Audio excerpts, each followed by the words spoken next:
pueda ir tomando su lugar, acomodándose.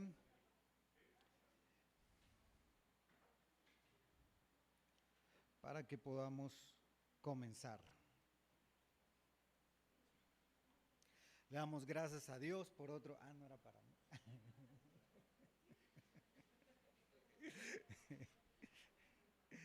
Le damos gracias a Dios por otro día más que podemos continuar. Ya iniciamos la primera fase, que era comenzar. Estamos en nuestra segunda C, que es continuar hasta culminar. Así que les voy a pedir que me acompañen a hacer una oración. Vamos a bendecir también a aquellos que vienen en camino. Padre del cielo, en esta mañana te damos gracias por este privilegio que tenemos de buscar tu rostro y de acercarnos a ti para aprender más de ti. Tu palabra nos enseña que los hijos deben de crecer y deben de desarrollarse. Y que lo que tú querías era que fuéramos a predicar al mundo y a ser discípulos, no convertidos, sino discípulos. Hoy estamos aquí en este discipulado de doctrina básica con el único fin de seguir aprendiendo, Señor, sobre la cultura del reino, aprendiendo sobre cómo integrarnos al cuerpo de Cristo.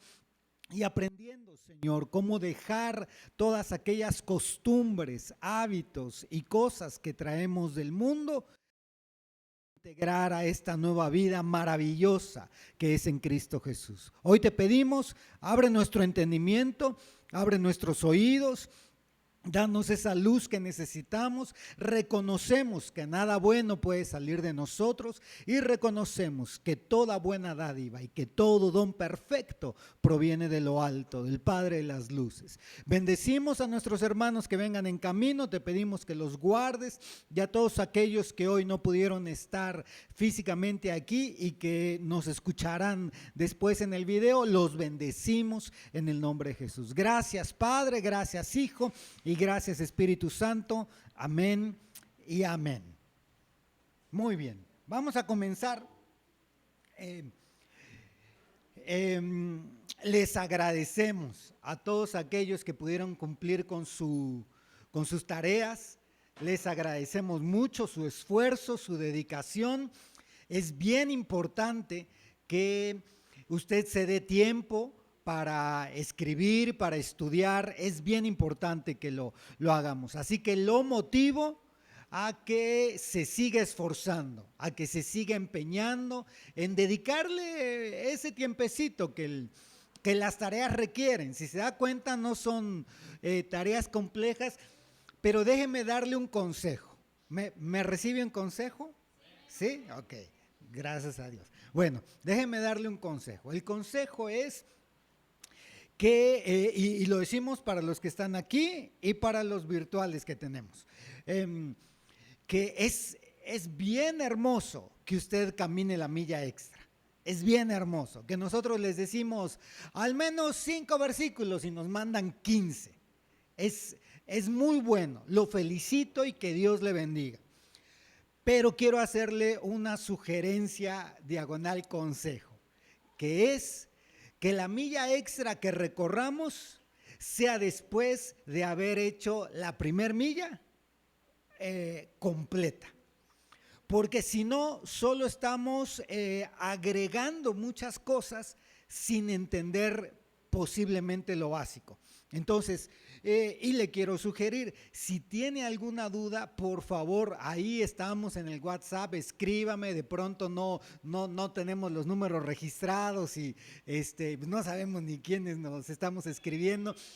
Ya cuando pone su nombre ya nos entendemos, pero el objetivo de esta tarea que acaba de pasar, que creo que más del 90% de los corderitos la entregaron, era que usted pudiera identificar qué cosas dice la Biblia que son buenas hacer. O sea, qué acciones buenas dice la palabra que debemos de hacer. Me hubiera gustado, solo que a lo mejor la tecnología para todos no nos ayuda mucho, pero me hubiera gustado que pudiéramos hacer entre todos un gran listado y que no permitiéramos repeticiones de versículos. porque era muy enriquecedor, y entonces una vez que usted lee, fíjese lo que le voy a decir, una vez que usted lee una verdad bíblica, ya no va a ser juzgado. Si rompe, déjeme lo elaboro de nuevo. Una vez que usted lee una verdad bíblica y no la cumple, si usted ya la leyó, ya no va a ser juzgado por ignorante, sino por necio. Ay, qué dura comenzó la cosa. Déjemelo aclaro. Si usted quebranta una ley de la palabra de Dios y la ignora, va a ser juzgado por ignorar la palabra de Dios. No va a ser eximido por eso, va a ser juzgado, porque una de las cosas que tenemos que hacer es no ignorar las cosas de Dios. Entonces, bueno, pero cuando a veces las ignoramos, el juicio es diferente. Pero si ya lo conocemos y de todas formas no lo hacemos, a eso se le llama un poco necedad. Entonces va a ser un juicio distinto. Ahora, no hablemos de los juicios, aquí estamos hablando de las bendiciones. Cada vez que usted conoce una verdad de la palabra de Dios, es la oportunidad que tenemos para crecer. Usted seguramente ya le pudo haber dicho al Espíritu Santo: Espíritu Santo, quiero escuchar tu voz, háblame, quiero avanzar, quiero crecer. Pero el Espíritu Santo no le puede hablar lo segundo si usted no ha entendido lo primero. ¿Sí? No me puede decir lo que sigue si yo he escuchado lo primero y no lo pongo en práctica. Entonces, yo tengo que oír para obedecer, tengo que ir avanzando, y conforme voy avanzando en las verdades bíblicas, voy creciendo. Entonces, usted en esta semana se dio a la tarea de encontrar muchas verdades bíblicas, que algunas hasta son como fuera de lo común. ¿Alguien pudiera decirme alguna que encontró que dijo, bueno, yo no, o sea, no que no lo creyera, sino que no es, casi como que no es parte de las costumbres de hoy en día de la sociedad, o me sorprendió simplemente? ¿Alguien que haya leído alguna y que quiera compartirlo? ¿Sin pena?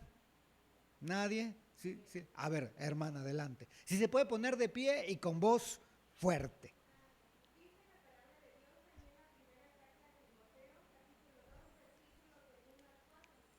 Sí.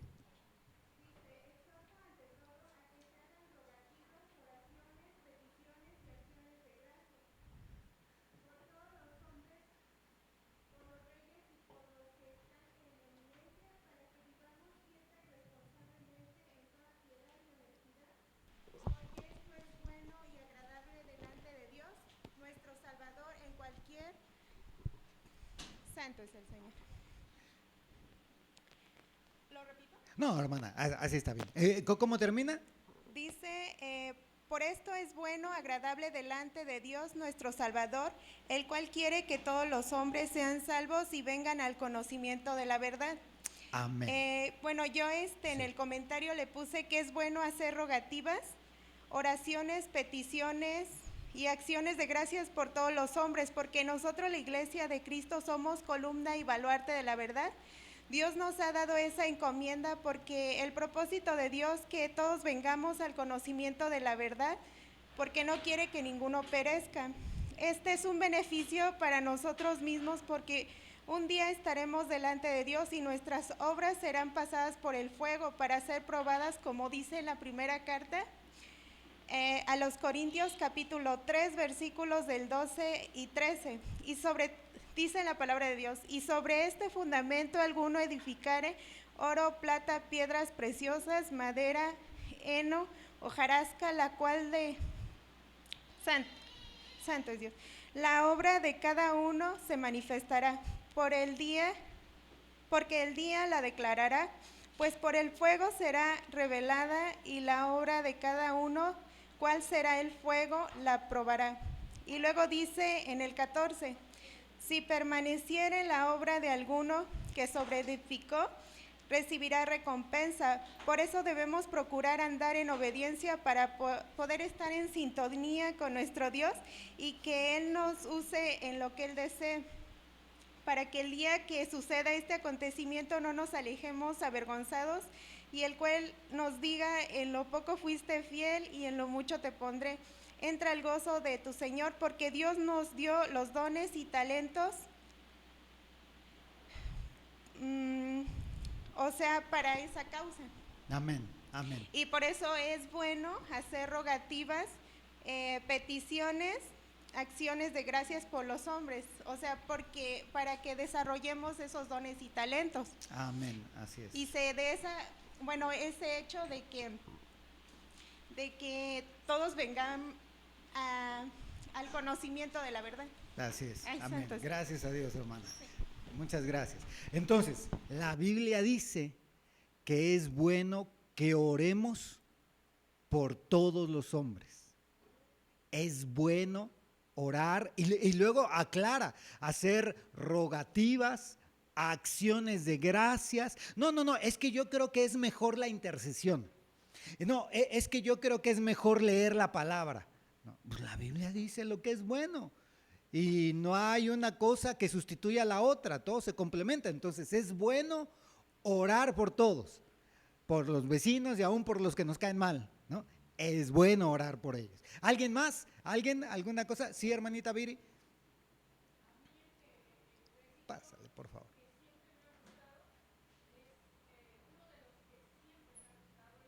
Además, hermanos, todo lo que es verdadero, todo lo honesto, todo lo justo, todo lo puro, todo lo amable, todo lo que es de buen nombre, si hay virtud alguna, si algo es digno de alabanza, en esto pensar. Amén. Amén. Todo, en esto de estar pensando todo lo que es bueno, lo que a nuestra mente viene con pensamientos de paz, de bien, la honestidad. Entonces ahí entendemos, es bueno controlar los pensamientos. Y en esto pensar. O sea, es bueno que el cristiano, el Hijo de Dios, tenga control de sus pensamientos. Es bueno, le agrada a Dios. No es, ay, no lo dije, lo pensé pero no lo dije, así que si no lo dije, no he pecado. No, es bueno controlar lo que uno piensa. Hermanito Rafa. Bueno, esto lo platicamos también y yo no sabía que estaba en la Biblia. Y sí me gustó, es Eclesiastés 7:17, que dice: bueno es que retengas esto sin soltar aquello de tu mano, porque el que teme a Dios se sale con todo ello. Y sí es importante porque a veces tenemos una oportunidad a la vista y que es buena y ya la tenemos bien, y de repente no sé por qué en la vida sucede de que alguien llega y te llega con otra oportunidad. Y tú te ves con dos cosas distintas, pero a lo mejor y puedes tomar las dos, ¿verdad? Entonces ahí dice que es bueno que retengas algo que tienes en la mano y que no sueltes lo otro, dice, que ya tienes también. Dice, porque el que teme a Dios se sale con todo ello, o sea que se sale con las dos cosas. Fíjate, aquí no aplica la del perro de las dos tortas. Bueno, bien, gloria a Dios. Vamos a dejarlo, tendremos algún otro momento para platicar de todo lo que contribuyeron, pero vamos a concluir el día de hoy. No sé si recuerde, si alcanza a ver ahí en la pantalla.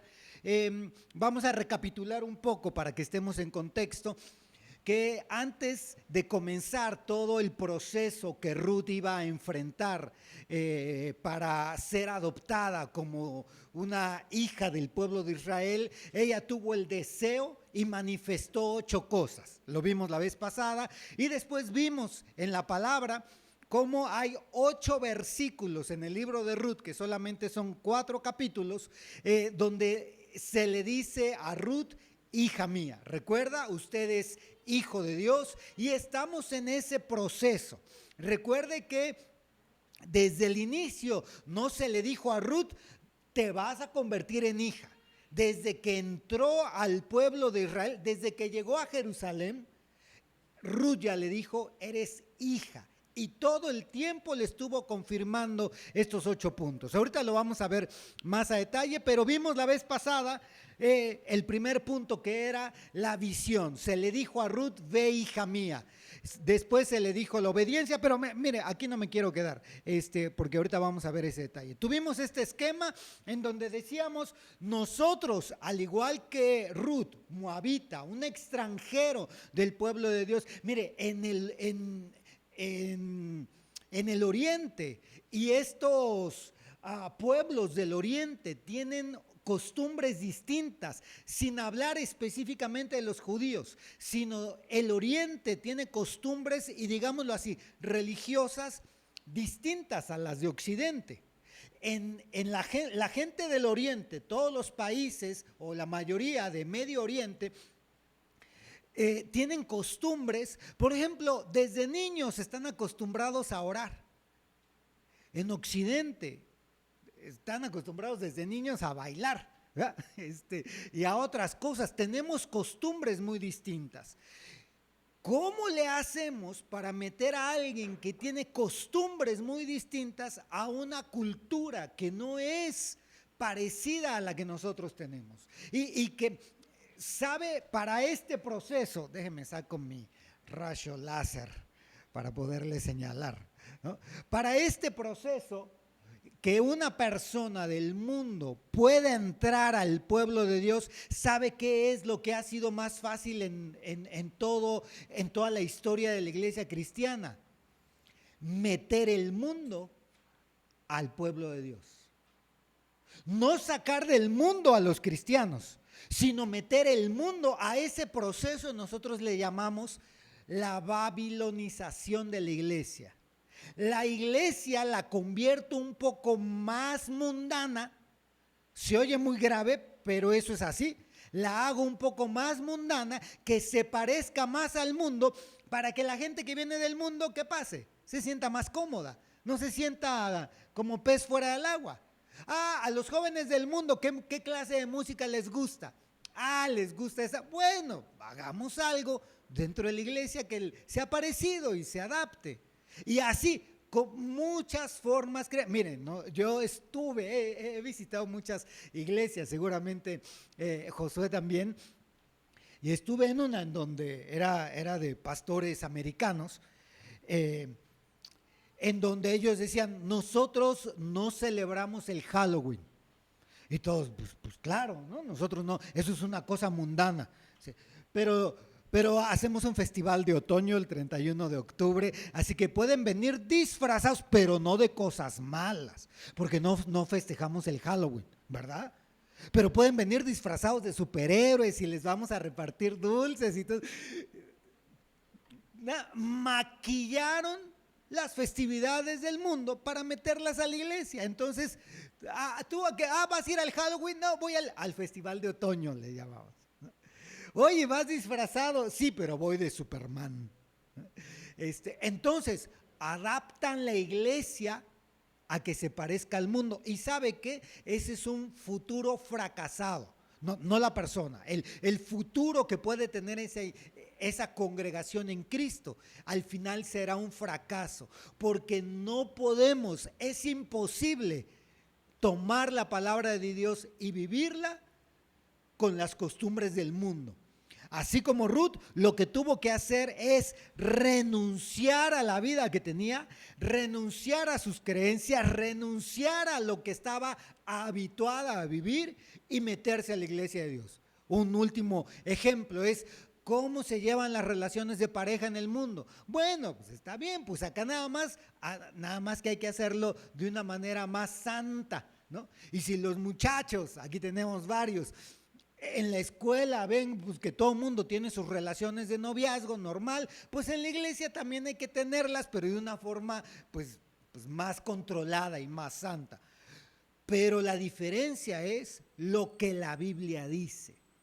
Y la Biblia dice que las relaciones, no que no tengan, sino que las relaciones de pareja, según Dios, son diferentes. Usted se puede preguntar, o no se necesita preguntar, nada más hay que voltear a ver si el modelo que utiliza el mundo de pareja es exitoso o ha fracasado. Y ese modelo, si lo trasladamos a la iglesia de Dios, vamos a ver si fracasa o si tiene éxito. ¿Por qué? Porque las cosas en Dios, a pesar de que nosotros tenemos arraigados en nuestro corazón muy fuertes costumbres, tenemos que comenzar con el deseo de renunciar, deseo de seguir adelante.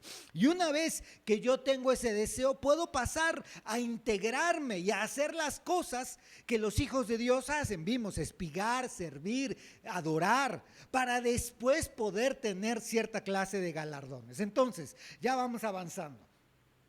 Lo vamos a ver como escaleras, escalones, una escalera con varios escalones. 8 escalones vamos a poner. Y el primer escalón, lo que vimos fue tener visión, ¿verdad? El primer escalón es para que usted entre a la iglesia de Cristo, para que usted se integre, es romper con las cosas del mundo. Se le dijo a Ruth: ve, hija mía, ten visión, deja el pasado y ve hacia lo nuevo. Es muy difícil, no es por fuerza de voluntad. Es muy difícil que nosotros estemos con el cordón que nos ata al pasado, que nos ata al mundo, tratar de vivir en Cristo. Es muy difícil. Lo mencionamos la vez pasada. Si su mejor amigo o mejor amiga no es una persona cristiana, es muy difícil y va a fracasar en el intento de hacer esa conversión. ¿Por qué? Porque tiene un cordón que le ata, porque cuando usted está con una persona que no es cristiana, hasta tiene que modificar su forma de hablar, tiene que abrir su forma de pensar, tiene que hacer varios cambios, y cuando se voltea con un cristiano, hasta descansa. ¿Y sabe por qué descansa? Porque dice, en teoría, ay, no vamos a hablar mal de nadie, ¿no? Así, ¿no? Y vamos atrás. Mira, a veces nos sucede, uno empieza a hablar y como que se empieza a ir por un camino, y de menos el maduro entre los que estamos hablando es el que hace el alto. Ya, mira, mejor dejemos de estar hablando mal de los hermanos y vamos a regresar. Pero cuando hay otros intereses, no hay temor de Dios. Usted tiene que participar en la conversación de la gente que no tiene temor de Dios. ¿Pero qué estamos diciendo? ¿Que se aparte de las personas? No. Acuérdese que el segundo punto, o el tercero fue, discernimiento. Entonces, bueno, para ir por partes. Recuerde, el que está en Cristo, ¿cómo dice la Escritura? Nueva criatura es. Voltee con su hermano y dígale: hermano, eres nueva criatura. ¿Y sabe por qué la Biblia hace eso, nueva criatura? Porque nos hace como un reset, un reinicio. Nos da la oportunidad de comenzar de nuevo. Entonces, el primer escalón fue la visión. Y lo importante, que se le dice a Ruth: ve, hija mía, y ve a espigar al campo. Lo voy a repetir otra vez. Cuando venimos a la iglesia, lo primero que tenemos que venir a hacer es a recoger palabra. Si usted viene a cualquier otra cosa, pues bueno, gloria a Dios, que tiene mucho tiempo para invertirlo en lo que usted quiere. Pero si usted no viene a recoger palabras, se va a ir mal alimentado. Y un cristiano mal alimentado es un cristiano débil que va a sucumbir fácilmente a las cuestiones carnales. Entonces nosotros, por eso vimos en la lección, estuvimos hablando de ir a un lugar donde se hable la palabra de Dios, e ir a un lugar donde se halle gracia. Y concluimos el primer escalón como que debemos de buscar palabra y gracia.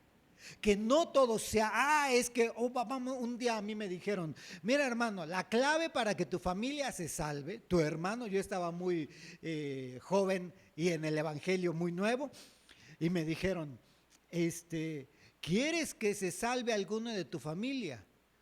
Ayuna 10 días. Y yo dije: ¿de veras? Sí. ¿Puedes ayunar 10 días? Y que le contesté: no, ya estuvo, que ya se perdió, porque no, yo no voy a hacer eso. Y empiezan a imponerle cargas a la gente.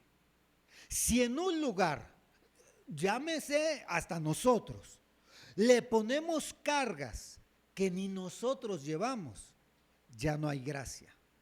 Y la gracia de Dios es la que nos permite crecer. No crecemos en el Evangelio por ejercicios religiosos, porque nos impongan cosas. No crecemos porque nos impongan cargas. El servicio y la dedicación es diferente a la imposición de cargas. Entonces nosotros vamos a la iglesia a buscar palabra y gracia. Venimos a la congregación para recibir palabra. Recuerde que estaban un profeta y una burra. ¿Se acuerda de ese pasaje? Balaam y la burra o mula. ¿Quién vio al ángel? ¿Quién? La burra. Y el profeta no vio al ángel. El ángel habló. ¿Quién escuchó al ángel? ¿El profeta o la burra? Mire, podemos tener nuestros años en el Evangelio, podemos tener nuestro nivel de conocimiento, pero si no venimos a recibir, sino solo, esto lo vamos a ver adelante, sino solo a hacer cosas, a servir, a ayudar, pero no vengo a recibir, yo quiero que Dios me hable. Entonces el Señor se le puede manifestar hasta los más mulas que haya en la iglesia y nosotros nos pasamos de largo. Bueno, el segundo punto que vimos fue la obediencia. El primer escalón, la visión. El segundo, la obediencia. Y la obediencia nos habla de cuando el Boaz le dice a Ruth: oye, hija mía, no vayas a espigar otro campo, tampoco pases de aquí, sino quédate con mis criadas. Lo que vimos fue límites, obediencia, sujeción a la iglesia. Pero fíjese algo bien interesante. Aquí por segunda vez le dicen hija mía, ¿verdad? Y ya le están diciendo tienes que oye para obedecer, shama, oír para obedecer. Yo le pregunto, ¿usted cree que a estas alturas Ruth ya había dejado todas sus costumbres moabitas? Mire, puede que usted y yo todavía traemos nuestras costumbres mundanas, todavía traemos nuestros pecados ocultos, pero eso no impide que usted sea hijo. Usted es hijo y tiene que seguir creciendo, y para crecer necesitamos obedecer, oír para obedecer. Tenemos que obedecer en todo al pastor Josué. No, obedecer al Señor.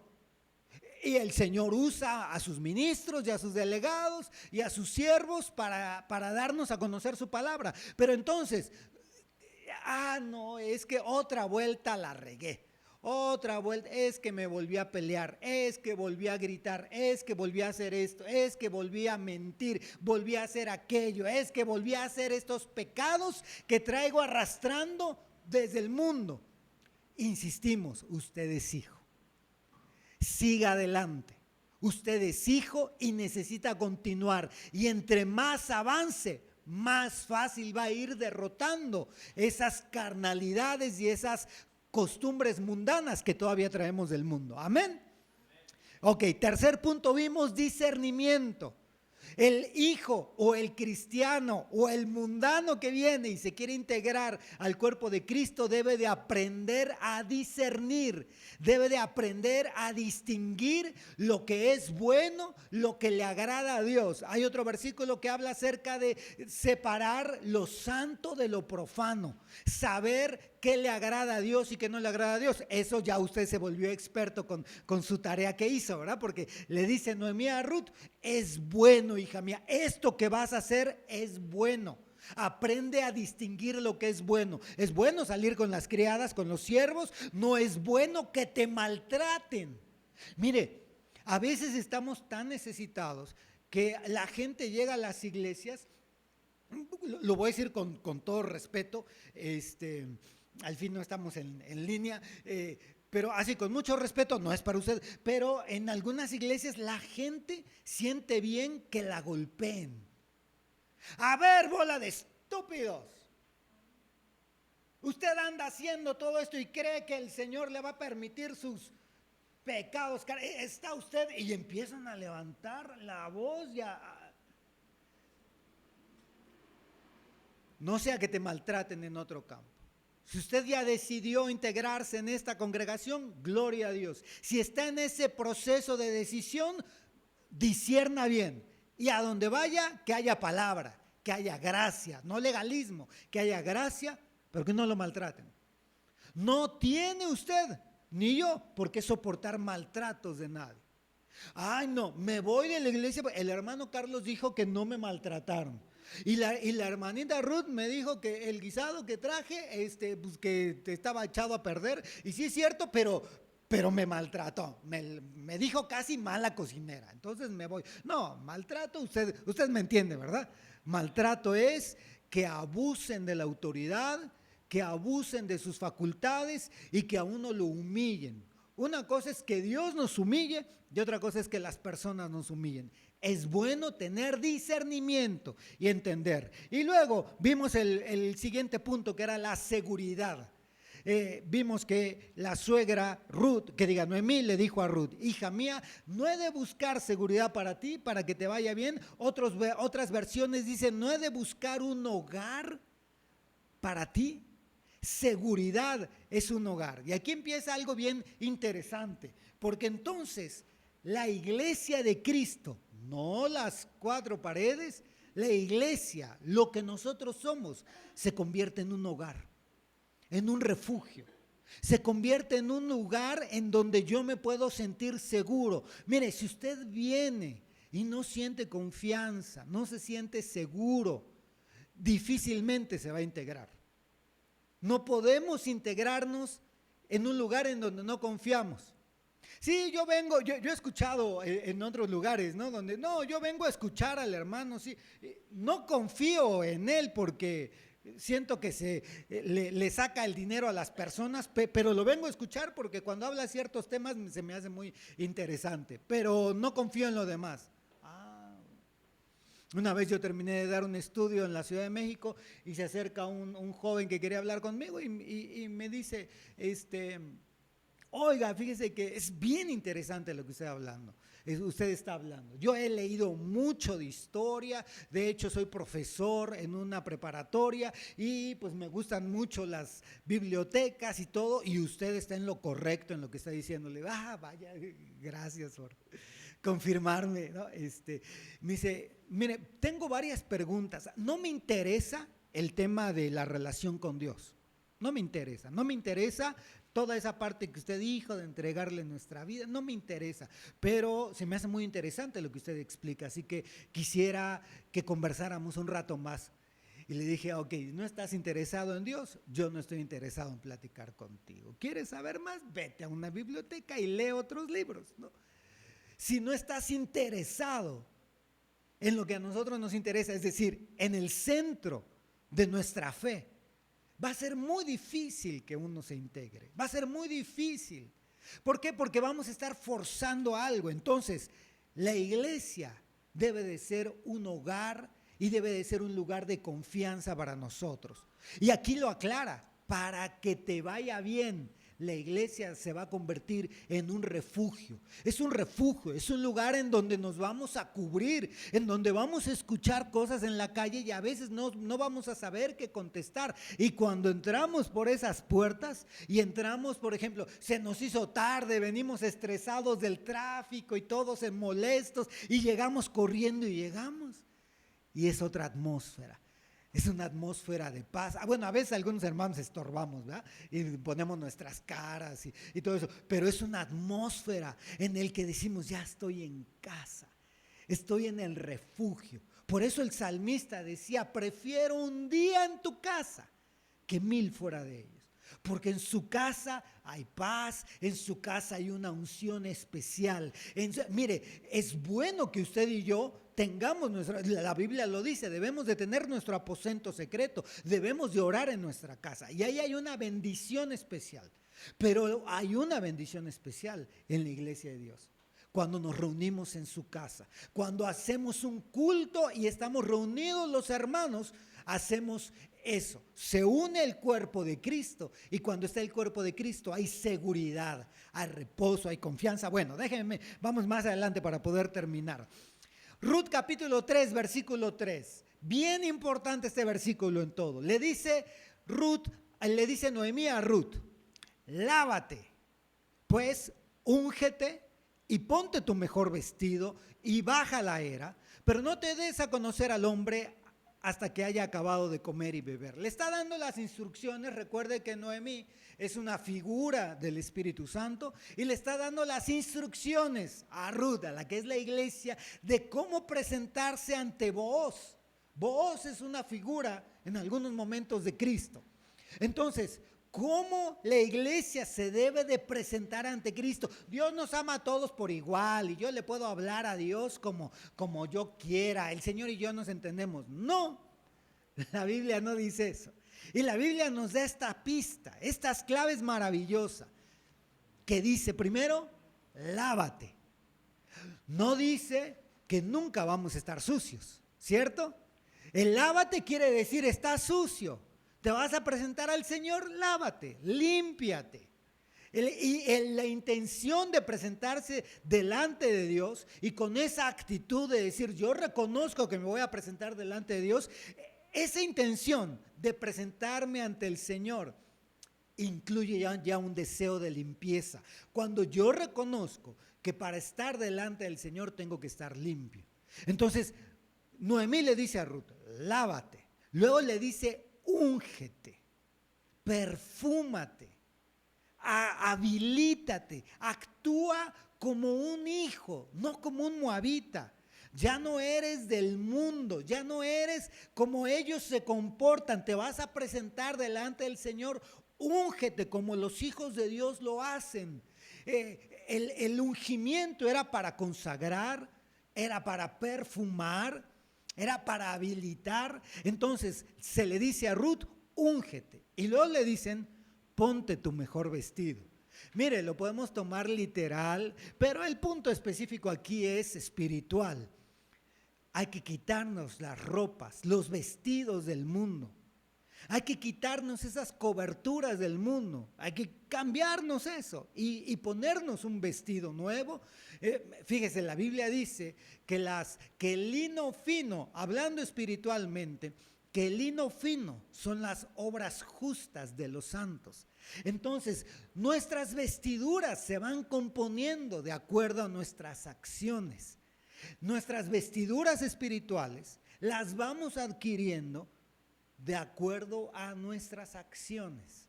El vestirnos es un lenguaje figurado de situarnos en una actitud y tomar ciertas acciones.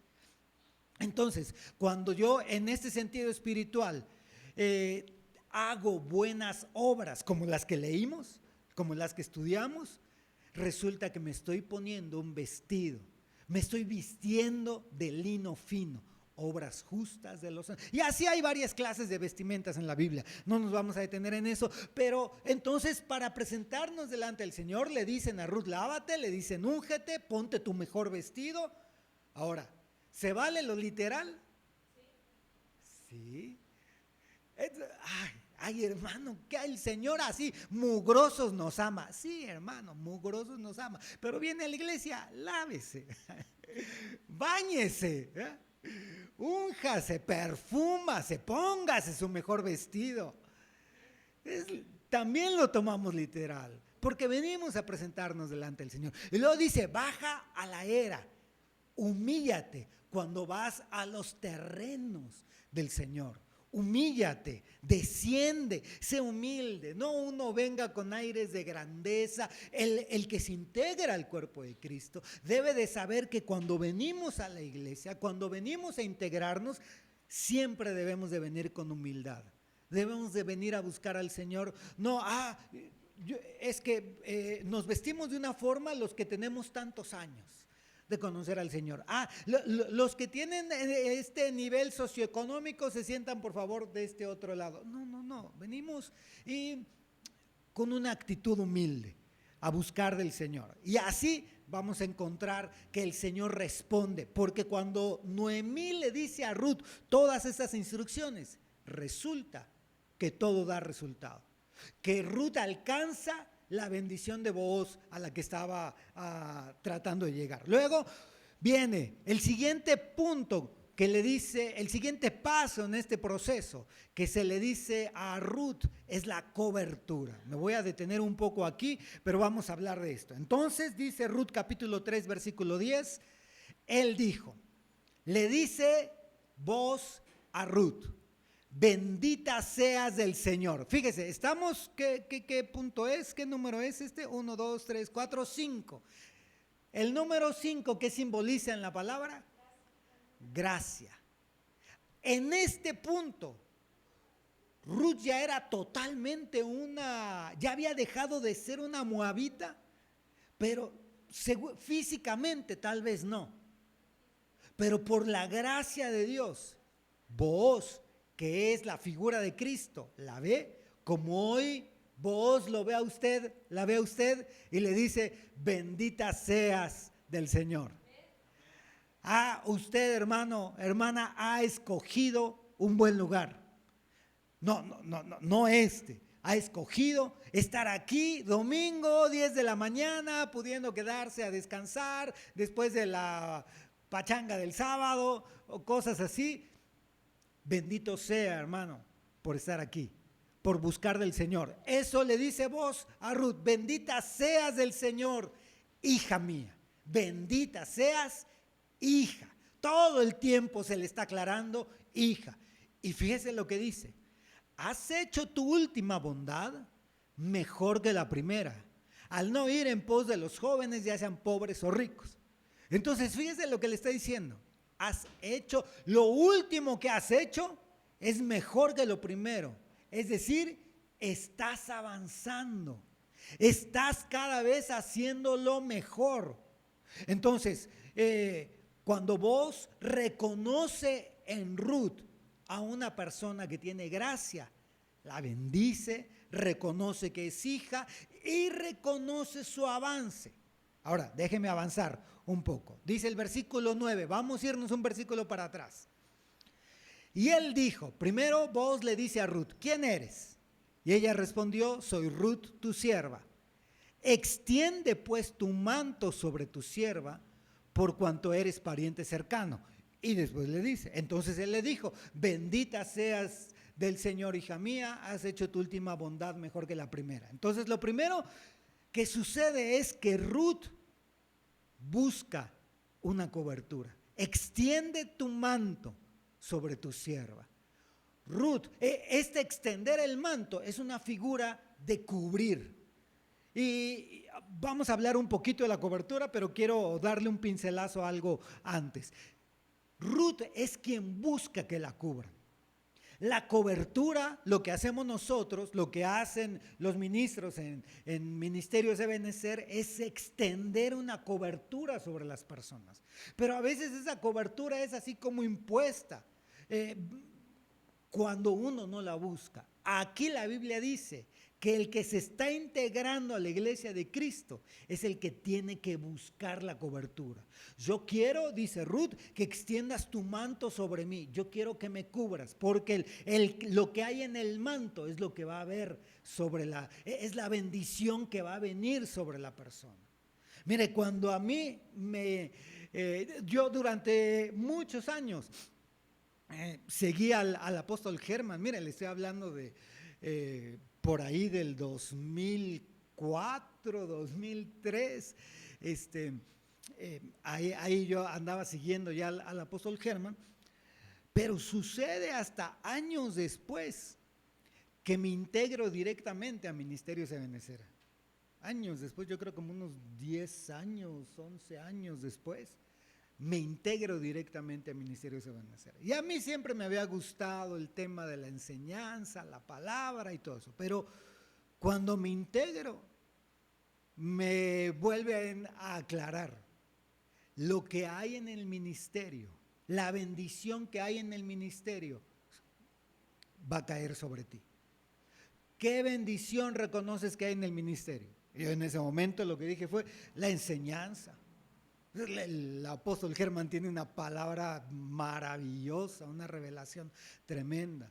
Bueno, el ministro que nos estaba bendiciendo dijo, entonces esa bendición que tú reconoces que hay en el ministerio te va a cubrir.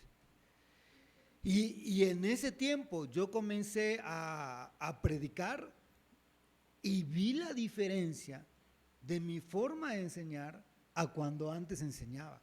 Y yo decía, no, esto es porque se me está pegando, porque uno oye mucho y copia palabras y estilos y todo.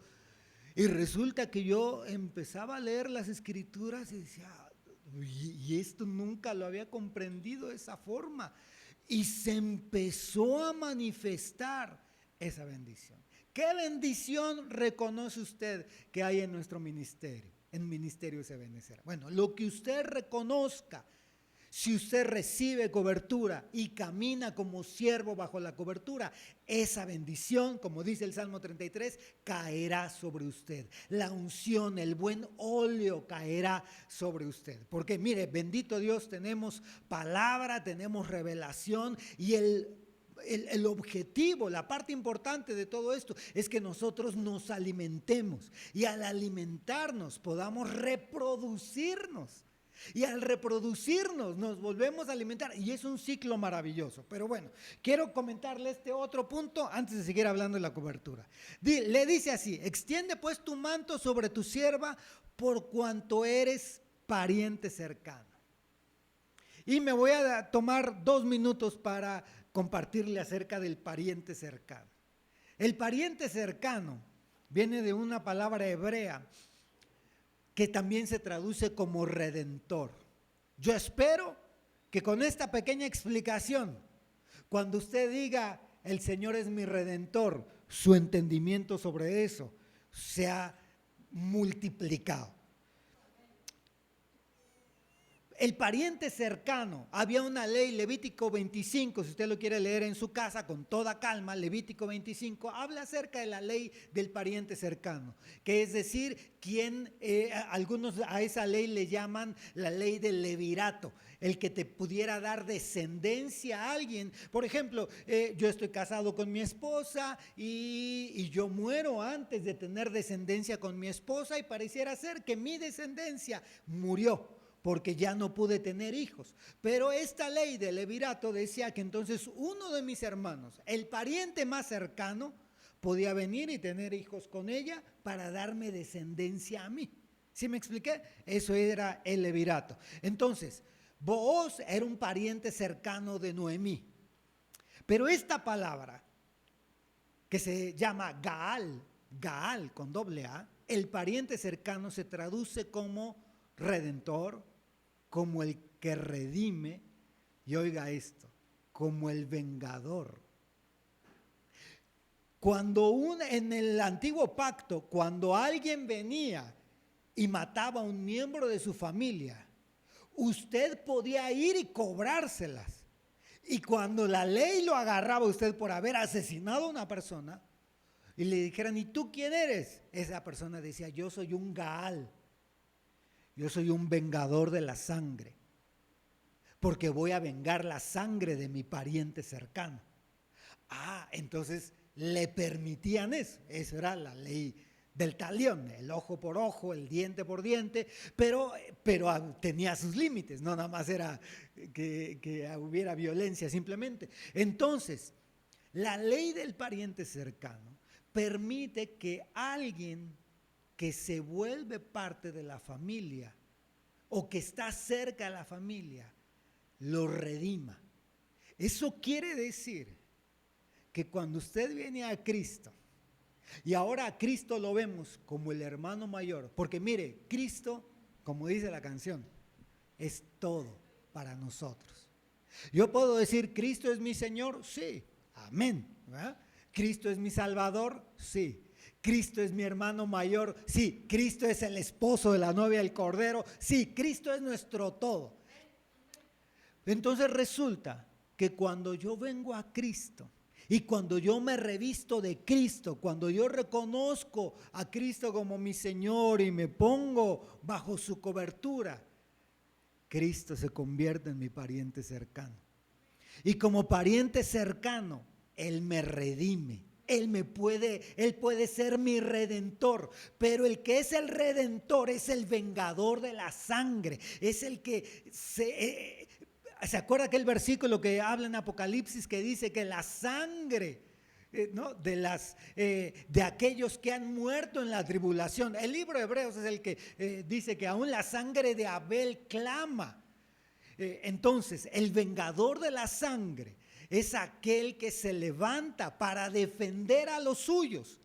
Por eso, cuando usted toma venganza, ya sea por un trágico suceso o por una diferencia con un hermano, entonces al Señor lo quita de su lugar de redentor, porque como redentor también es el vengador.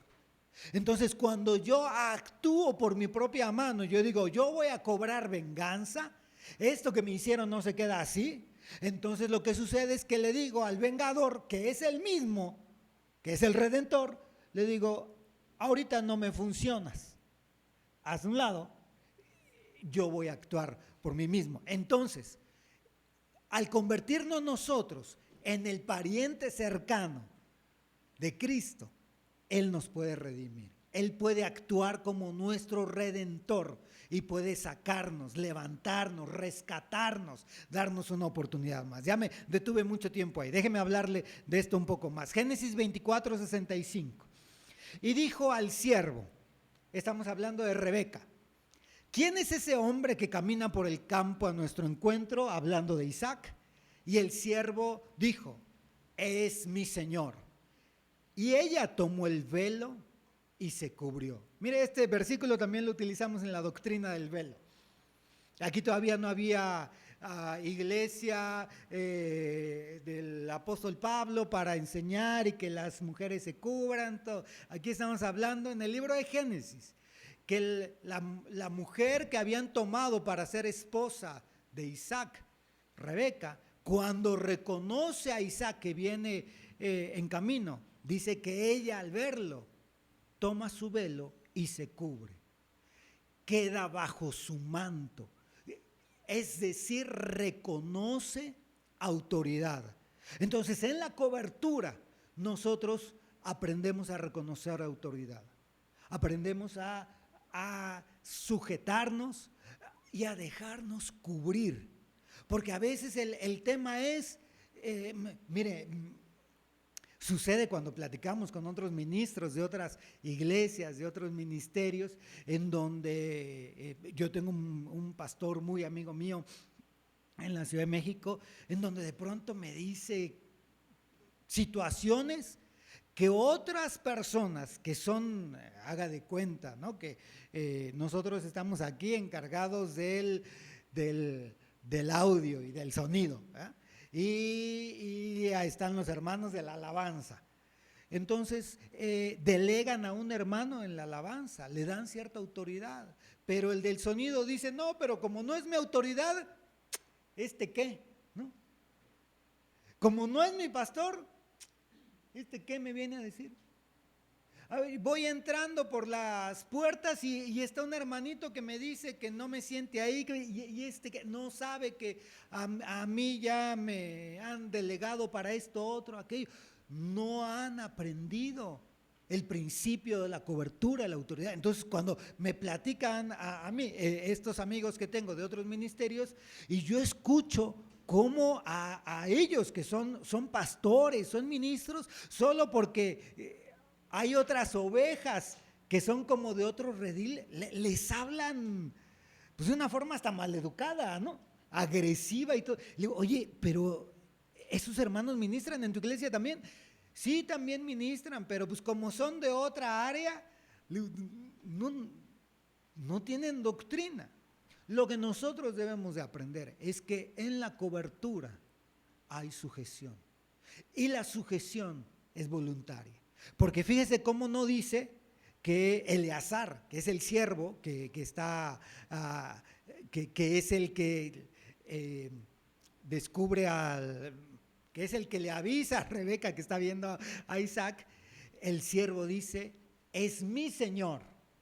No le dice a Rebeca, es tu señor, cúbrete, respétalo. No, él dice, es mi señor. Y Rebeca, salud, acto seguido ella se pone el manto. Ella se cubre porque reconoce una autoridad. Luego vemos Isaías 4:5. Entonces el Señor creará sobre todo lugar del monte de Sión y sobre sus asambleas una nube durante el día, o sea, humo, y un resplandor de llamas de fuego por la noche, porque sobre toda gloria habrá un dosel, habrá una cobertura. Sobre toda gloria, es una palabra hebrea que se dice kabod, habrá una cobertura. Es decir, que bajo la cobertura va a haber la manifestación del Señor, de su gloria. Pero fíjese cómo dice, una nube durante el día y un resplandor de llamas de fuego por la noche. La cobertura, como Dios nos cubre, como Dios ha establecido el modelo de gobierno de la iglesia, es para protegernos durante el día, durante la noche, para que haya una manifestación de la gloria de Dios. Podemos conocer ministerios, otros cristianos que no entienden los temas de la cobertura, que simplemente se congregan y reconocen un liderazgo en los ministros, pero hasta ahí no hay ninguna relación de cobertura del ministro que cubre ese lugar, es el que me cubre a mí. Esta manifestación la vemos muy clara en el libro de Apocalipsis y es una estructura, Apocalipsis capítulo 1, donde dice que la revelación de Dios la dio a Jesucristo, Jesucristo al ángel, el ángel al apóstol y el apóstol a la iglesia. Entonces hay una estructura en cómo funciona el gobierno de la iglesia. No es, ¿saben qué? Es que como ¿ha habido abusos por esta estructura? Sí. ¿Ha habido abusos por usar un carro? Sí. ¿El carro es malo? No. ¿La estructura que Dios ha puesto en su palabra es mala? No. Los hombres son los que se equivocan y a veces abusan. Pero la estructura que Dios ha puesto de gobierno en su iglesia nos enseña que si nosotros estamos bajo una cobertura, vamos a tener refugio, vamos a tener protección y va a haber una manifestación de la gloria de Dios. Y otro punto más, como el manzano, Cantares 2:3, entre los árboles del bosque, así es mi amado entre los jóvenes. A su sombra placentera me he sentado y su fruto es dulce a mi paladar. Bajo la cobertura debe de haber placer. No puedo estar bajo una cobertura esclavizado, atemorizado, humillado por la cobertura. Acuérdense, el que humilla es Dios. O yo soy el que voy y voluntariamente me humillo ante el Señor. Dios humilla cuando uno se exalta. Pero entonces, en la cobertura debe de haber placer. Aquí lo dice, a su sombra me he sentado. Es una figura. Pero también dice, y su fruto es dulce a mi paladar. Usted sale de buenas de su casa y viene a la iglesia y de la palabra dura que le dan regresa todo amargado y todo de malas a su casa. Bueno, hay que tener cuidado en donde uno se está congregando. Pero la palabra no quiere decir que van a venir a echarle flores todo el tiempo, sino lo que quiere decir es que va a ser el fruto, es nutritivo, pero también es dulce. Aunque duela, uno, ¿cómo decirlo? ¿Me entiende? Yo creo que queda claro. Aunque me duele lo que me están diciendo, entiendo que es cierto y lo recibo, porque alguna vez dijo el apóstol Sergio, si aunque sea el Señor me habla para regañarme, bendito Dios porque todavía me habla. ¿Verdad? Si no, ya nos dejó de hablar. No, entonces, bajo la cobertura vamos a tener placer, vamos a tener contentamiento y la palabra va a ser un fruto dulce para nosotros. Y vamos más adelante para poder terminar. Entonces, el siguiente paso es el esfuerzo. El sexto paso del proceso de adopción. Entonces estamos viendo, fíjense cómo va, la visión, el obedecer, tener discernimiento, tener seguridad, confianza, el hogar, reconocer la cobertura.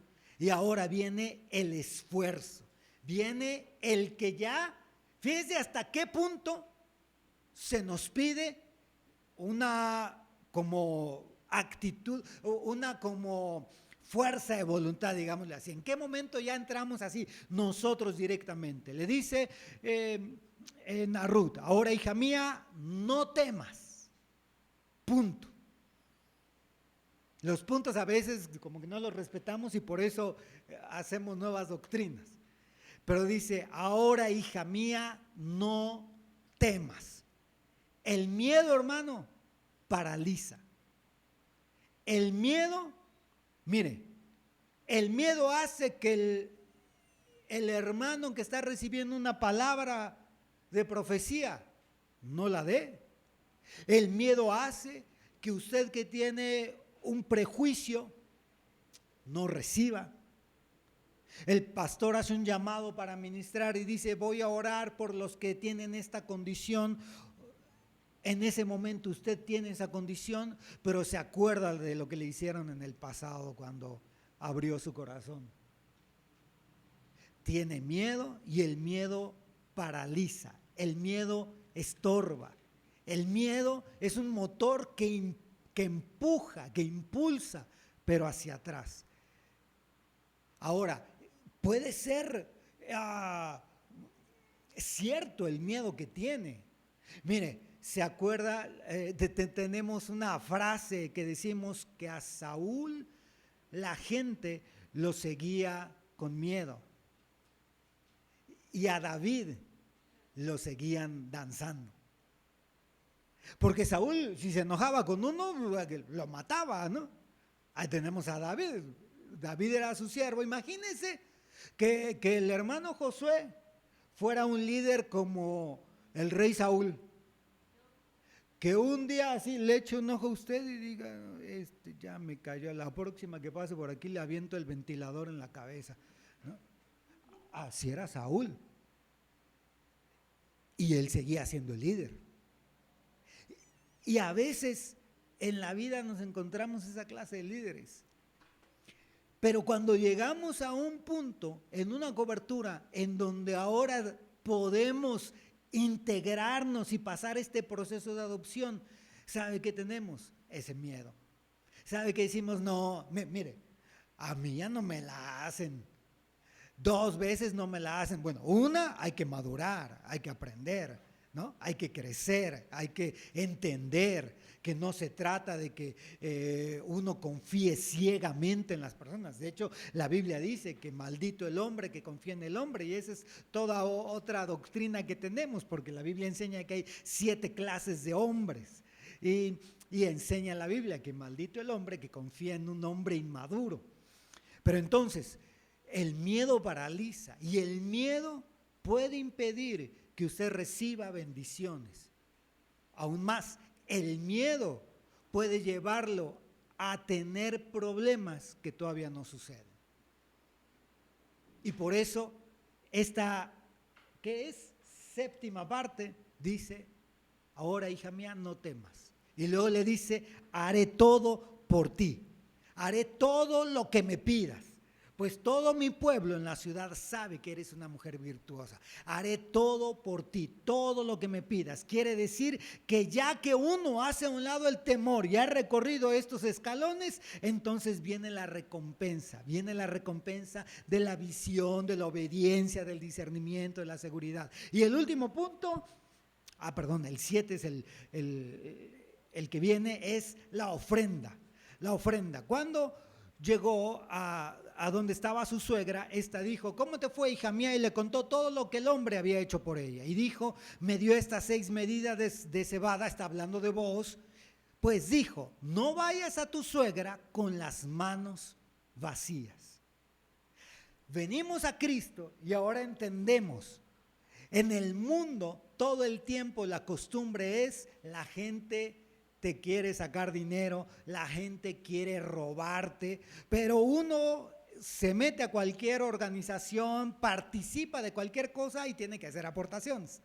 Bueno, venimos totalmente contaminados del mundo. Y la Biblia aquí nos enseña que no nos presentemos ante el Señor con las manos vacías. Es más, hay un canto por ahí muy famoso, viejito, que dice, con manos vacías vengo a ti. Bueno, ese no lo cantamos nosotros porque la Biblia dice así, Éxodo 23:15. Guardarás la fiesta de los panes sin levadura, 7 días comerás pan sin levadura, como yo te mandé en el tiempo señalado del mes de Abib, pues en él saliste de Egipto. Y nadie se presentará ante mí con las manos vacías. El presentarnos con manos vacías habla de que yo no tengo la actitud de dar. Y hablamos de todo en el dar. En el ofrendar hablamos de ofrendar nuestro tiempo, de ofrendar nuestro servicio, de ofrendar económicamente, de diezmar, de dar, de contribuir con lo que tengamos a la mano. Dice 2 Corintios 9:7 que cada uno dé como propuso en su corazón. Es que aquí me están pidiendo que dé tanto. Es que aquí me están pidiendo que yo haga esto y esto. Cada uno dé como propuso en su corazón. No de mala gana, ni por obligación. Porque Dios ama al dador alegre. Aclaramos, quiere decir que Dios no ama al que no da. Recuerde que cuando Jesús se bautizó, se metió a las aguas del bautismo con el profeta, con Juan el Bautista, se escuchó una voz que dijo: este es mi hijo en quien tengo contentamiento. Este es mi hijo amado. Hay una manifestación de Dios a sus amados, a los que se humillan obedeciendo su palabra. Dios manifiesta su amor de una forma pública. Entonces aquí dice que cada uno dé, pero fíjese que no dice, el que quiera dé como propuso en su corazón. No, dice que cada uno dé. No se quede sin dar. Mire, tanto creemos en esta llave del dar, que a veces llegamos a decir: mire, hermano, si usted no trae, que le preste el de al lado. Porque hay una bendición especial en el dar. Muy rápido le quiero enseñar esto. Génesis 8:20 al 21 dice: y edificó Noé un altar al Señor y tomó de todo animal limpio y de toda ave limpia. Mire, ¿cuánto tiempo le llevó para tomar los animales limpios, de aves, animales a que se arrastran, ¿no? Y ofreció holocaustos en el altar, vino, según lo que estaban enseñados, los preparó, los subió al altar, los quemó, porque eso era un holocausto. Y dice: y el Señor percibió el aroma agradable. A ver, ¿un animal quemado huele bien? Pues no, entonces no estaba hablando de lo literal, estaba hablando de la ofrenda de Noé. Cuando usted viene y ofrenda con dinero, con lo que sea, con servicio, con tiempo, con dedicación, con predicar su palabra, cuando usted viene y ofrenda, sube un olor agradable al Señor. Y aquí dice: y dijo el Señor para sí, después de percibir el olor, dijo: nunca más volveré a maldecir la tierra por causa del hombre. Cuando agradamos al Señor con nuestras ofrendas, recuerde que la ofrenda es dar. Le vamos a dar, vamos a comenzar el tiempo de alabanza. ¿Qué va a dar usted? Voy a ofrendar, voy a dar mi tiempo, voy a dar mi danza, voy a dar. No, es que estas canciones como que no les hace falta a los hermanos que traigan a alguien más para que, y así sí me gozo. Voy a dar mi canto, voy a dar alabanzas, voy a danzar, me voy a dar al Señor para que suba una ofrenda agradable. Y eso, cuando agrada al Señor, entonces sucede que viene la bendición. Concluimos entonces diciendo, en Génesis habla del diezmo. Y recuerde, en Génesis 14 no existía ley. El diezmo no era parte de la ley. Por lo tanto, el diezmo no está sujeto a la ley de Moisés. No está sujeto al Antiguo Testamento. Aquí dice que Melquisedec se presenta, saca pan y vino. Él era sacerdote del Dios Altísimo. No existía el sacerdocio levítico en esa época. Entonces, el diezmo y el sacerdocio son eternos. Y lo bendijo a Abraham, diciendo: bendito sea Abraham. ¿Se acuerda cómo le dijo vos a Ruth? Bendita seas, hija mía. Bendito sea Abraham, Dios Altísimo, creador del cielo y de la tierra. Y bendito sea el Dios Altísimo que entregó a tus enemigos en tu mano. Y le dio dar a Abraham el diezmo de todo. Melquisedec no le pidió el diezmo. Lo que hacemos aquí cada vez que levantamos las ofrendas, como bien lo ha explicado muchas veces el hermano Josué, no lo estamos motivando a dar, no es un momento melancólico para moverle el sentimiento, es para tratar de enseñar a dar de la mejor forma, para que se cumpla este versículo, que cuando usted dé sin obligación y no lo dé de mala gana.